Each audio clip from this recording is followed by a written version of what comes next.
Welcome to Dead Man Talking. Tonight's show is entitled My Trip to Hell. Before we start, I'd just like to say, sometimes you read a story and it takes you straight to the moment, to the place, to the substance of that story. And tonight's show, well, that story did it for me. Again, it's entitled My Trip to Hell.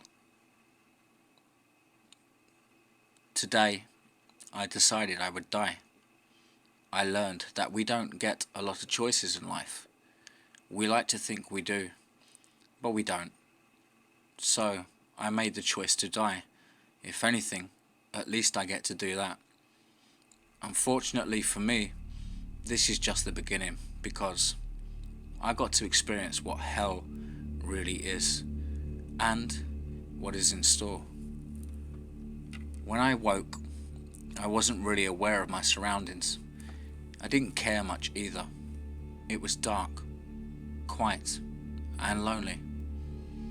Therefore, I wasn't content in my current situation. I was startled by a cry, and for some reason was compelled to investigate it. What I saw was vile, impossible, yet it happened. There was a woman suspended in the nude, her hands and feet tied by 4 different ropes, her body being stretched to impossible lengths. She began screaming.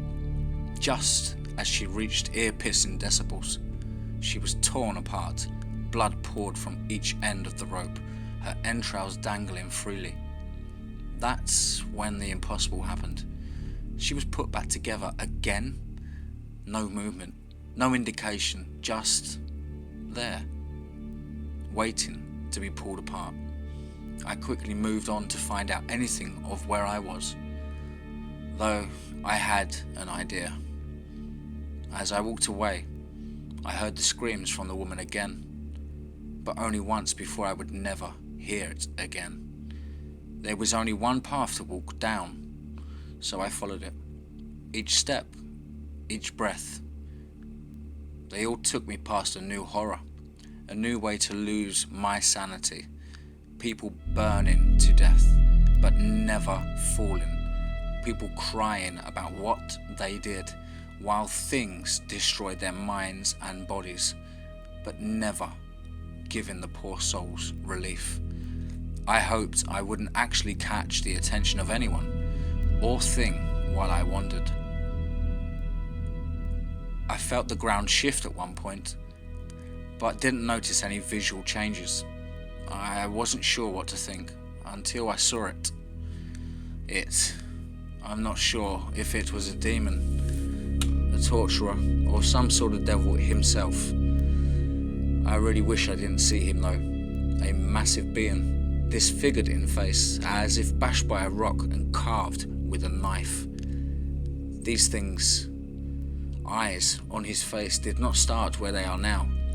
It looked as if they rolled back into his skull and fell 4 inches lower, so this thing had ripped new holes in its face just to accommodate his eyes. He had no scalp.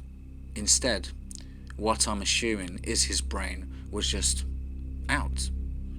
But it looked more rotten fruit, mushed in areas but firm in others.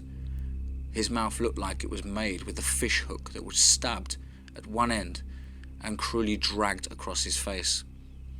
He was tall and large, with scars and open wounds all over his body. Carrying a large scythe and scowl, he saw someone, grappled them, and begun taking apart his body. Not limb by limb, no. That would have been too easy. He started by tearing off his fingernails, then moving to his fingers, and would rip this man piece by piece until he deconstructed him, and all that remained was the man's heart in the hands of this demon, which proceeded to eat the heart. I found a crevice to hide in and lay there curled up, hoping to God I didn't ever even think existed, that I would not be found. However, I suddenly felt weightless, like one does when you're floating in water. I just stayed suspended. I got an uneasy feeling though. I had to open my eyes. God, I regret that most of everything else. All around me was nothingness. The very embodiment of the void. That's where I was. In darkness, yet I could see all around me. In the silence, yet could hear perfectly, with no voice, but could describe everything I felt. Worthless and needless. I felt like I was being stalked. I was helpless to this feeling.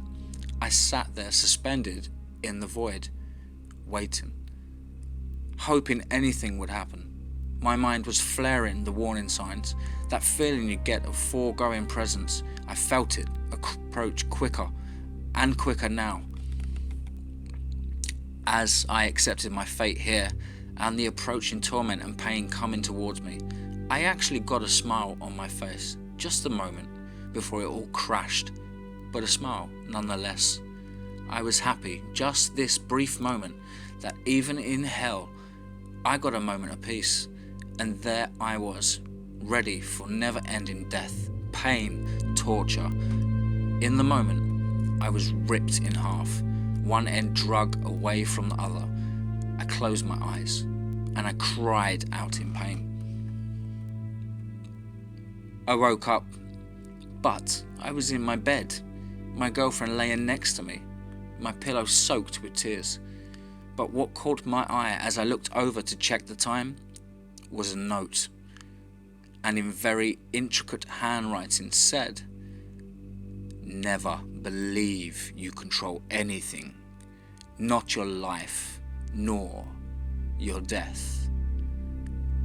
Next time you are here, you will suffer greater than you think you already did." Remember, folks, be safe, not sorry.